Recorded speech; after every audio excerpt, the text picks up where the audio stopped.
Well, hello, and we're up to part 13 of the Messiah Devotionals, and this one is called The Tender Shepherd, and in Isaiah 40 verse 11, this is the verse that's set to that particular that piece of music in the Messiah. It says, "He will tend his flock like a shepherd, he will gather the lambs in his arms, he will carry them in his bosom, and gently lead those that are with young."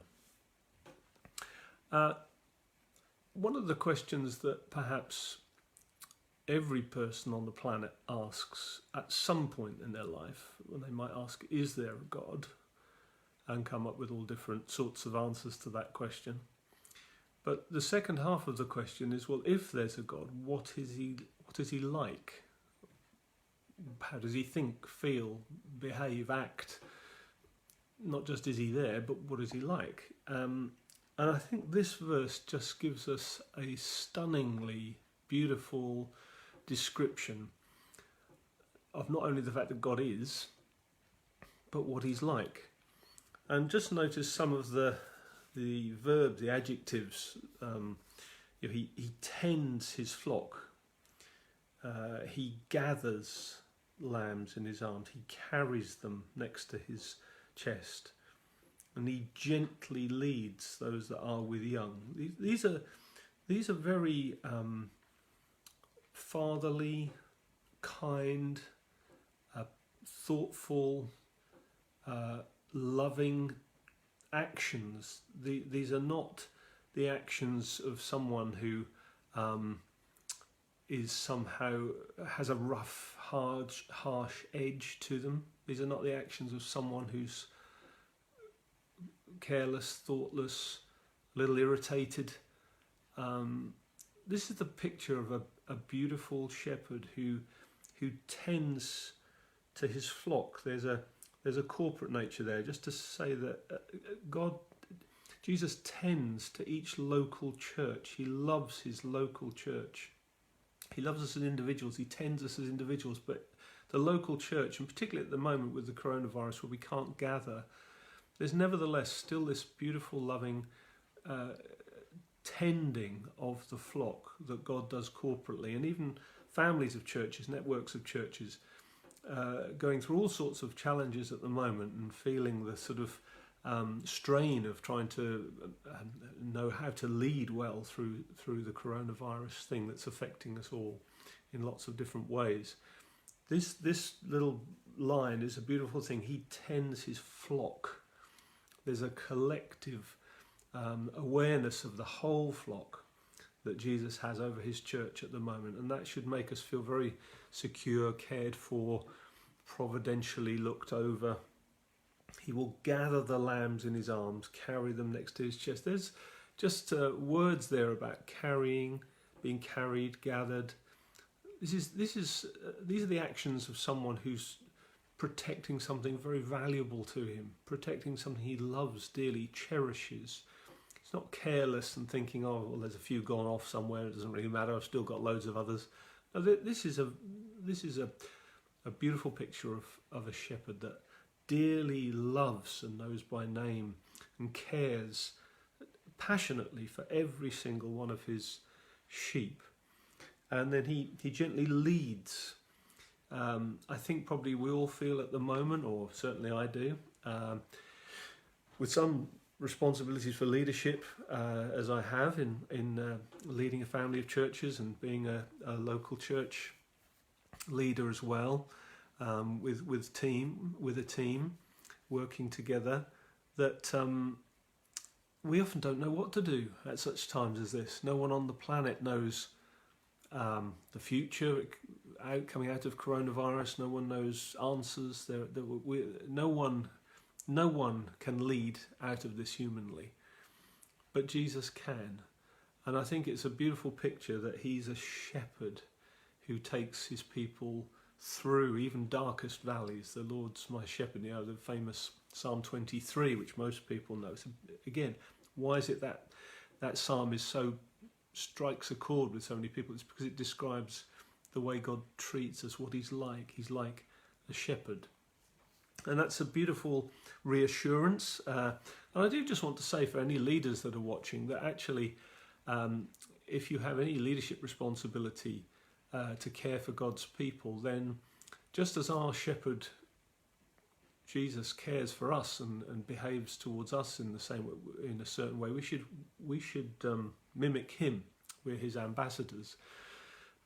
Church leaders are not business organisers. They're not corporation runners. They're shepherds.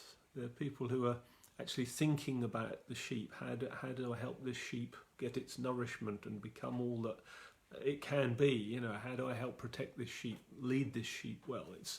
It's a family business. It's a personal business. It's about people. It's not about corporate or branding or numbers. It's about helping people become all that God intends them to become. And I certainly find at the moment a little disorientating, where there's so many people that are on your mind in the coronavirus thing. So many churches, so many people, so many things to think about. It can be a little overwhelming, thinking, goodness, how do we make sure that person's all right? What do we do about, this person could do with a chat? And it's just a lot. And I think that's normal. So if you're a leader and you're feeling somewhat overwhelmed at the moment, I think that's a good and an appropriate thing. It's like sheep are being threatened by a wolf at the moment, and we want to make sure that everyone is cared for and looked after. So with that in mind, what God is like, he's like a shepherd. How incredible to be able to say, the Lord is my shepherd. I mean, at a time like this, we need to know we're shepherded. Now, those of us who live in the West particularly, we find it difficult to associate with the concept of a Middle Eastern shepherd, and we don't understand that lifestyle because we tend to drive cars, make decisions, we're quite individual in our choices, we navigate our own way, and the thought of having someone governing us, however kind and nice they are, and however capable they are, that to the Western mind, that isn't freedom.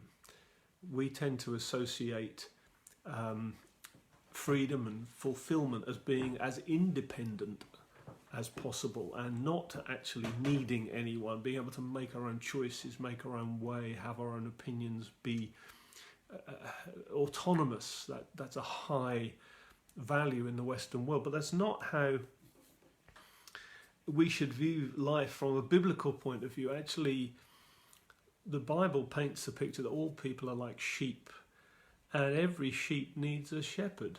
Every sheep needs a shepherd. And whether you're a believer in Jesus this morning, or whether you're sort of on the edges of faith and you're maybe asking some big questions about life in the middle of the coronavirus, where you think, I don't know what to do, don't know what my job's going to be like, don't know how to look after my family, don't know how to protect myself. Listen, you are like a sheep that is vulnerable. If you have not Jesus in your life, you have no shepherd. You just have like the herd of the sheep, the flock of the sheep around you, and we all know what sheep without a shepherd can do. One jumps in the ditch, and they all jump in the ditch. They're rather hapless creatures who just follow the crowd. And I think at the moment there's so much noise out there, so many voices out there, so many opinions out there, but nobody actually knows what they're doing. They're running here and there without any sense of knowledge whatsoever. We all need a shepherd. And I would say to you, if you don't know Jesus as your shepherd today, well, let me tell you, that's what God is like. He's a shepherd. And he doesn't want to hit you with a stick or even, open a bottle of mint sauce. You're not fodder. He tenderly cares for you. And this is a time, perhaps in your life, when you might want to come to him as a shepherd and say, Jesus, if you are that shepherd, will you be my shepherd? Will you help me? Will you take control of my life? I want to be shepherded by you. That's the image that the Bible gives us, a beautiful, beautiful image. And it's a description also of the way Jesus brings his government to us. He's quietly authoritative. He doesn't shout or beat us or demand things of us. He doesn't get frustrated with us. There's a quiet, tender authority about him that confidently leads us.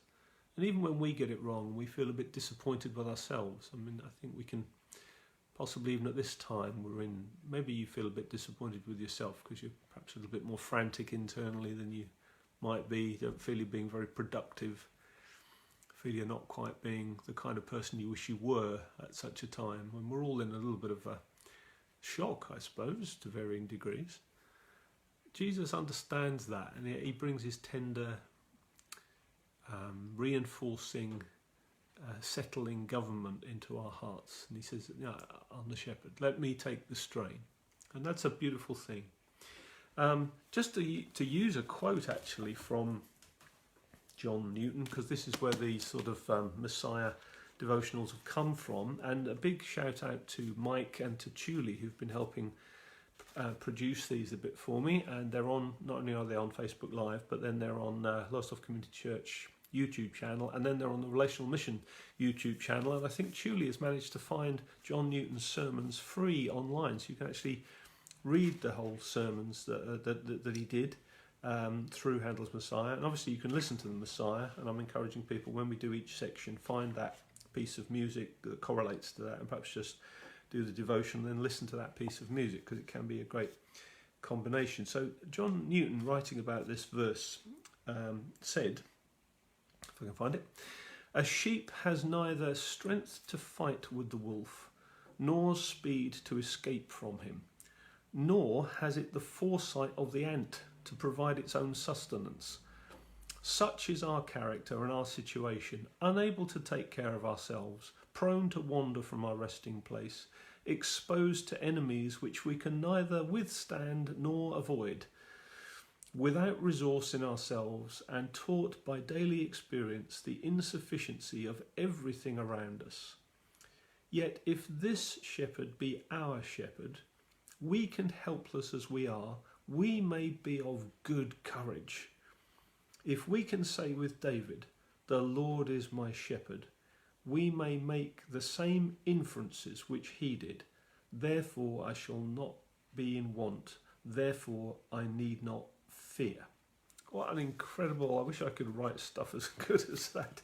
He had just so much poetry to his way of preaching. I think actually, just as a slight aside, I love the Puritans, and I love those sort of 1800s and sort of preachers, 1800s, where you get this beautiful eloquence. And I think often it was because they spent so much time meditating on the scripture, they let scripture feed them, that when they then preached it, taught from it, they'd soaked themselves in the scriptures so much that their oratory, their poetry, their ability to communicate truth with different angles and nuances was so finely honed that they overshadow most preaching today, because they'd really allowed themselves to soak in the scriptures.